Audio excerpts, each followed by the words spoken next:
and welcome to the ESOP Centre's 8th Share Plan Symposium. The event is hosted by Baker McKenzie.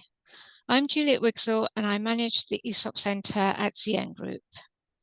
This is one of 9 presentations which will inform the 4 panel discussions at the in-person section of the symposium. This talk will be discussed as part of the panel on executive remuneration landscape. Many thanks to Jeremy Edwards, who will shortly tell us about the latest developments in executive remuneration. There will be ample opportunity to put your questions and comments to the speakers at the symposium on the 5th of June, and we look forward to seeing you there. It is now my great pleasure to hand over to Jeremy. Thank you, Juliet. And today I'm going to take you through the latest executive remuneration developments in the UK. I'm going to do this in 3 parts, really. Setting the scene, then looking through the Investment Association perspective, and of course, looking at the changes that they've made to their Investment Association guidelines. And I'm going to then follow up by looking very briefly at other updates. So next slide, please. Well, we at Baker McKenzie often monitor what is going on in the FTSE 100. I've got to say our last survey was a few years ago now, so I thought it was just useful, though, to get a background in what's actually happening in practice. So what are we seeing since our last FTSE 100 survey? Well, back in the days when we were doing the surveys, with the single total figure of remuneration for CEOs of FTSE 100 companies stood at 3.41 million, which was actually a huge increase on the year before of 2.46 million. And in subsequent years, the median pay of FTSE 100 CEOs has gone up even more. So in the last recorded figure, of course, because we haven't quite collated the 2024 figures, was 4.19 million, but I would expect that 4.19 million to be even higher now. So it's an increasing level of executive remuneration driven primarily by share awards and share prices going up in value. And what we're seeing is a rising disparity in pay. So if you look at the median pay ratio between CEOs and the workforce, it's been rising very steadily. 6.65 to 1 in 2020, 78 to 1 in 2021, and the high pay center in 2023, for the 2023 figures, said it was now up to 120 times the median earnings of a UK full-time worker. And we've still got diversity as an issue. So in 2023, there were 12 female CEOs serving for at least part of the year, with 8 remaining at the end of the financial year. And the median pay for female CEOs was 2.69 million, as opposed to the 4.19 million for male CEOs. So interesting background, always worth looking at. Move on to the next slide, please. Well, what were we doing in terms of structure of remuneration at that point? So we've seen in 2022, performance share plans were still the predominant form of LTIP. It was quite difficult to get these figures, but we thought that actually 84% of FTSE 100 companies were using them as a predominant form of executive remuneration. But there were signs of change even then. So even in 2022, 15 FTSE 100 companies operated RSP, restricted share plans, i.e. Performance share plans without the performance, I should say long-term incentive plans without the performance requirements, or alternative investment plans, and of which 6 used a sole RSP, and 9 used an RSP in conjunction with a PSP, i.e. the hybrid model, which I think a lot of companies are now looking at. And actually looking at short figures, really, by 2024, that figure of 84% has really gone down to 75% of FTSE 100 companies using PSPs as the predominant form of LTIP. Can we go on to the next slide, please? The against this and looking at the background of what we've got at the moment, so there are factors in recent years which are really shaping the executive remuneration debate. And we'll come on to this more when we look at the changes to the Investment Association guidelines. There's undoubtedly more competition now in terms of, in particular, the London Stock Exchange competitiveness. And there's been a real sort of debate as IPOs in the London market have dried up, but with some prominent UK companies actually now deciding to list on either NASDAQ or the New York Stock Exchange, there's been a feeling that perhaps our prescriptive executive remuneration rules in the UK have been a factor behind the move to the USA. I think the debate is moving on, really, when people are realizing it's actually more driven by liquidity levels and share prices, rather than executive remuneration. But perhaps our prescriptive rules are just an unhelpful part of the whole picture. And then, of course, we've got a lot of UK companies and global companies which actually have got large US bases. Whenever I've done FTSE 100 surveys and talked to FTSE 100 companies, the number of FTSE 100 companies with sort of a third to a half of their business actually in the USA is huge, and they need to compete, therefore, with their US rivals. And actually having more prescriptive executive remuneration rules is not helpful for that. And that's probably particularly in the healthcare and IT sectors.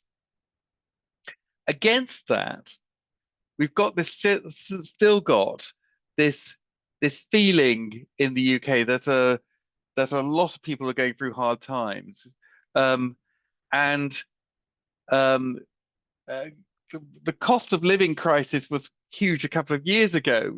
Rising prices and more than wages. That's ameliorated a bit, but still the consumer and employee experience is still tough, and I think people are still finding it is quite tough times.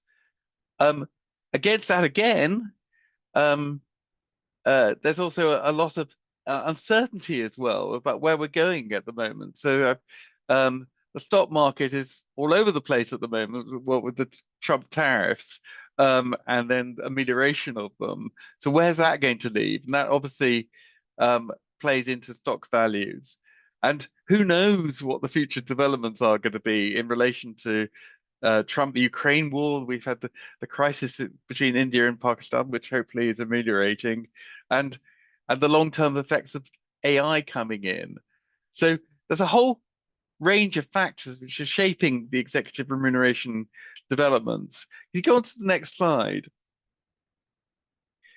Against all that, what we can actually see is that the discord from shareholders has actually gone down in recent years. So when we look at 2024, the average votes in favor of the annual remuneration report have actually risen significantly from 91.74% in 2023 to 94.1% in 2024. And only 6 companies received a substantial vote against the annual remuneration report, as against 21 companies in 2023. I've left more figures there, but I just wanted to leave the impression that actually shareholders, companies seem to be able to deal with their shareholder base much more effectively in recent years, and this is and to liaise with shareholders. And this is actually coming through in the shareholder votes. But we are still seeing major rebellions when companies get it wrong or they get the communications wrong. And so it's still a hot issue. Can we go on to the new slide? Which then leads us to the Investment Association, who announced major changes to the remuneration principles earlier this year. And in fact, we've been discussing with Andrew Ninian of the Investment Association the factors which had led to the changes. And really, in 2023, there was considerable debate on the competitiveness of remuneration in the UK and the impact of investor expectations on remuneration compared to other jurisdictions. And IA members were making it clear that they were determined to ensure that the UK is a competitive place to list and remain listed as well as to do business. But acknowledging, and this goes back to the background factors that we were talking about just a short time ago, there are actually a number of competing pressures which need to be considered when discussing UK remuneration practices. And that includes the government and political expectations on investors, client expectations, and wider stakeholder expectations, including employees, the general public, and media. But the IA met with nearly 100 companies in the FTSE 350 in September 2023 and onwards. And the three themes that these companies fed back, which was the need to increase pay opportunities through LTIP grant levels, using hybrid schemes, partly performance-based, partly just time-based. And there was a concern that actually there was sort of double regulation with both the UK Corporate Governance Code and the Investment Association guidance. The companies were actually in favor of the principles of remuneration because they said they were helpful as they provided the aggregate views of shareholders and set appropriate expectations for companies. And that actually led to a review by the Investment Association. And what the Investment Association sort of said was that actually they'd listened to the members and emphasize and really sort of said in their revised principles that the principles should be used as guidelines rather than rules to indicate what practices are likely to receive general stakeholder support. And these ultimately should be followed and adapted based on the individual needs of each company. The IA made some principal comments, and first of all, the principles have three overarching principles in turn: promoting long-term value, supporting individual and company performance, and seeking to deliver remuneration levels clearly linked to company performance. The principles should be seen as a set of guiding principles, not rules. But the principles should be aimed at working for a majority of companies, but their application should be company specific. And if companies want to deviate from the principles, they can and should work with shareholders to do so. We'll discuss actually the live session and how much freedom that actually gives companies. But I think the emphasis on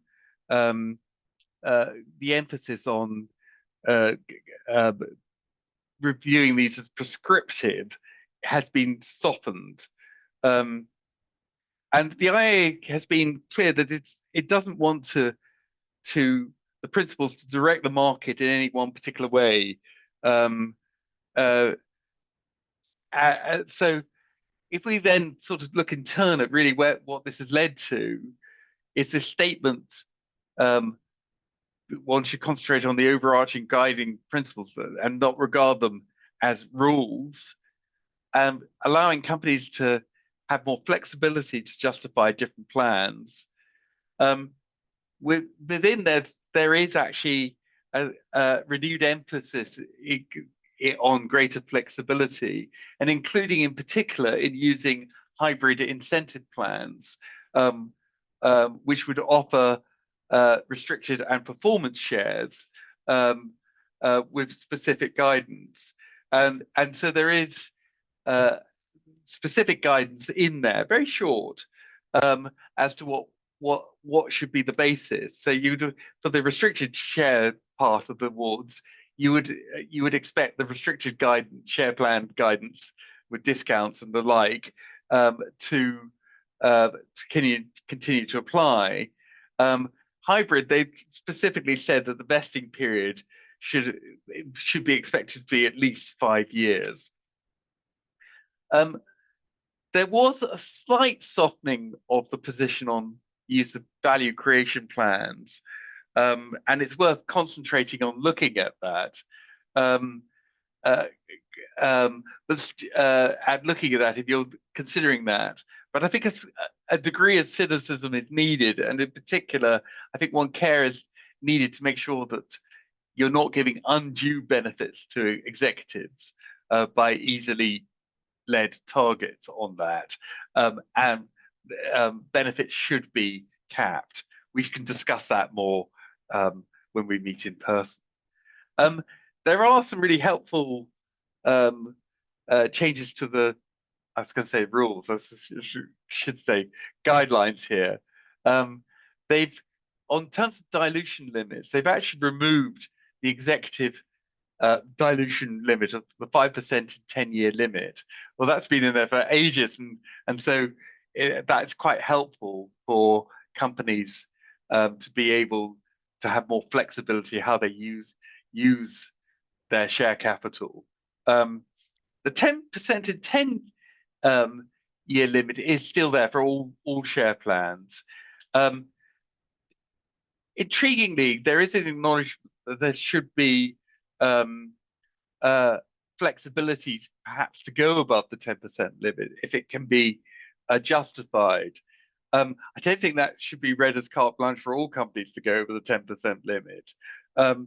But what I think really they're looking at is where you've got a high growth newly listed company, when in that case, that company might be able to justify a higher dilution limit over 10%.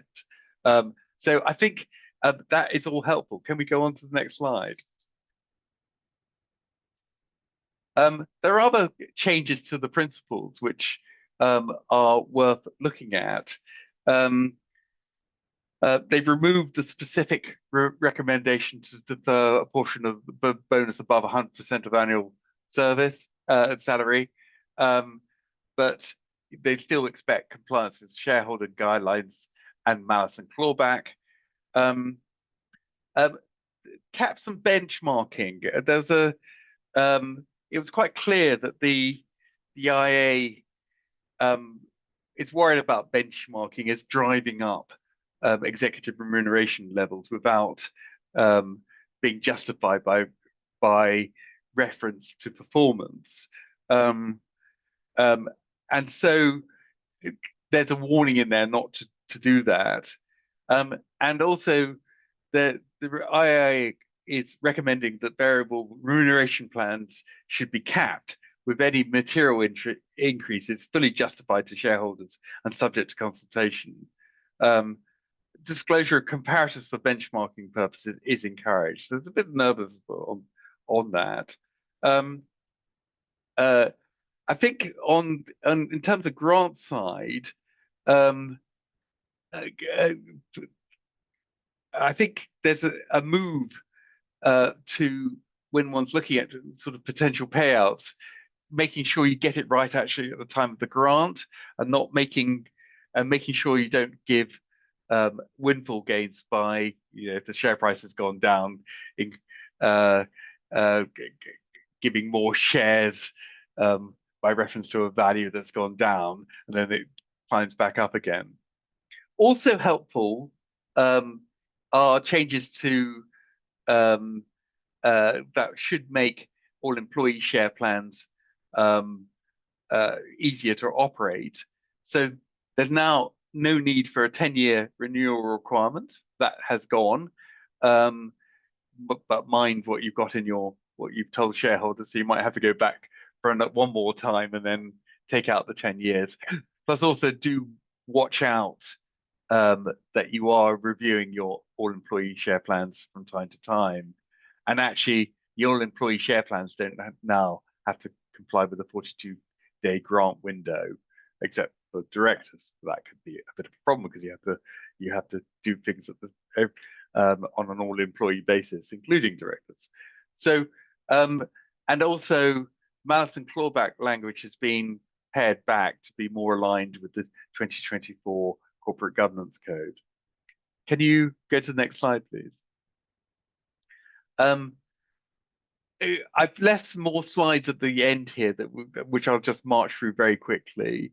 So the Corporate Governance Code 2024 has come in. It's applicable for years commencing after the 1st of January 2025. There's an emphasis in the new code, especially in provision 37, that on making sure that your malice and clawback actually works. So actually the contracts of the directors and other agreements which cover directors' remuneration should include malice and clawback provisions, and there's more disclosure required in relation to malice and clawback in the annual report. Let's go on to the next slide. It's interesting just quickly to look at other proxy agencies. Glass Lewis also update their guidelines from time to time, well, annually. The pension contributions, still a specific recommendation against the relevant remuneration proposal where executive pension contribution rates exceed those applying to the majority of employees. Both Glass Lewis and ISS are supportive of the Investment Association guideline changes. There's sometimes just a little bit of hint of emphasis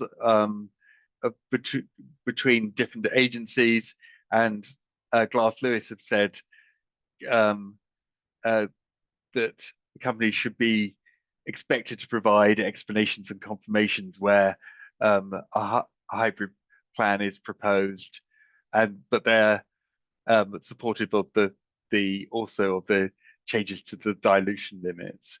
Go on to the next slide. ISS also reflecting the IA's updates to the principles of remuneration, has given more guidance for disclosure of malice and clawback, and also has removed the 5% in 10-year executive discretionary limit. Next slide, please. I've just added for completeness here that the company's directors' remuneration and audit amendment regulations of 2025 have come in. What these do is really reverse out quite a lot of the technical changes which were brought in by the EU Shareholders' Rights Directive in 2019. And actually, a lot of these changes were sort of duplicative and/or unnecessary, because actually the EU Shareholders' Rights Directive was in fact really based on the UK legislation, and it just added more and more complexity. So a lot of these specific extra requirements have now been lifted, and one that's quite helpful is if you want to do a payment to directors that doesn't comply with the remuneration policy to be, you can just get a shareholder resolution for that payment without having to amend the whole policy, which was part of the 2019 Shareholder Rights Directive requirements. It's worth doing that. There's obviously quite a lot of technical detail as to what requirements are, but get your checklist updated for next this coming year, because this will be helpful. Next slide, please. Well, it remains for me to thank all the sponsors um, uh, for the ESOP Centre. And we particularly at Baker McKenzie are looking forward to welcoming you at the actual 8th Share Schemes Symposium on Thursday, the 5th of June, 2025. And really look forward to discussing in more detail the executive remuneration developments and other developments at the symposium. Many thanks.